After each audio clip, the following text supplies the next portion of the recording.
박근혜 전 대통령에 대한 검찰 조사가 이 시각 계속 진행되고 있습니다. 비교적 순조롭게 이어지고 있는 것으로 알려졌는데 자정을 전후에 끝날 것이다라는 전망도 조심스럽게 나옵니다.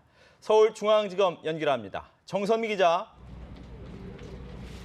네, 오전 9시 35분부터 시작된 박근혜 전 대통령에 대한 검찰 조사가 9시간 넘게 이어지고 있습니다. 앞서 검찰은 오후 5시 35분쯤 저녁 식사를 위해 조사를 중단한다고 밝히면서 오후 조사에는 2번의 짧은 휴식이 있었으며 특이 사항은 없었다고 밝혔습니다. 조금 전 저녁 조사가 다시 시작이 됐는데요. 오늘 오전부터 박근혜 전 대통령의 조사를 맡아 지내온 한웅재 형사 8부장 검사가 진행을 이어갈 예정입니다. 또 이원석 특수 1부장 검사도 조사에 참여할 예정입니다.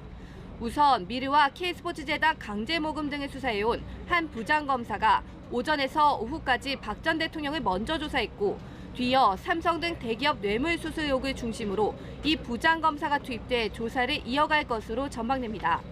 박 전 대통령은 피의자 신분이지만 검찰은 전직 대통령 예우상 대통령님으로 호칭하면서 신문을 진행하고 있습니다. 당초 예상됐던 영상 녹화는 박 전 대통령 측이 동의하지 않아 무산이 됐는데요. 검찰은 답변을 듣는 것이 중요한데 절차적 문제로 승강이라 하면 조사가 어려워진다며 박 전 대통령 측의 의견을 받아들였습니다. 박 전 대통령 측에서는 유영하 정장현 변호사가 입회해 진술을 돕고 있습니다. 네, 박 전 대통령이 받는 혐의는 13가지에 달하는데요. 혐의를 인정하는지 확인이 되고 있습니까? 네, 앞서 검찰 관계자는 박 전 대통령이 답변을 잘하고 있다며 아직은 진술 거부권을 행사하지 않은 것으로 한다고 말했습니다. 하지만 박 전 대통령이 의견을 적극적으로 개진하는지 아니면 단답식으로 답변하는지 묻는 질문에는 일률적이지 않다, 질문에 따라 다르게 답변한다고 답했는데요. 다시 말해서 박 전 대통령은 혐의를 인정하지 않는 것으로 추측됩니다. 박 전 대통령은 앞서 최순실 씨의 사익 추구를 지원했다는 의혹에 대해 전혀 알지 못했다고 강조했습니다. 또 특검의 삼성 뇌물 혐의와 관련해서도 완전히 엮은 것이라고 강하게 부인한 바 있습니다. 이 같은 태도를 오늘 검찰 조사에서도 계속 유지하고 있는 것으로 추정됩니다.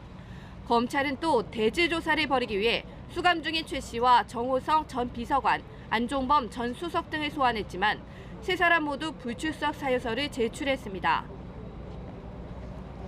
벌써 날이 어두워졌습니다. 오늘 조사는 언제까지 진행될 것으로 예상됩니까? 네, 검찰은 조사 시간이 예상과 어긋나지 않게 진행되고 있다고 밝혔는데요. 다만 자정을 넘길지는 잘 모르겠다고 말했습니다. 지난 2009년 노무현 전 대통령 역시 오후 1시에 검찰에 출석해 다음 날 새벽 2시 10분까지 조사를 받은 적이 있습니다.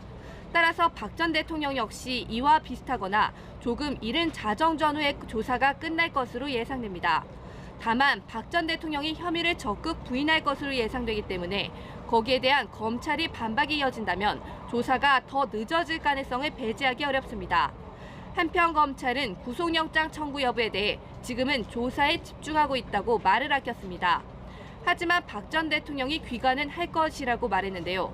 당장 구속영장을 청구하지는 않겠다는 의미로 검찰은 조사 내용을 검토한 뒤 다음 주 초쯤 구속영장 청구 여부를 결정할 것으로 보입니다. 서울중앙지검에서 연합뉴스TV 정선미입니다.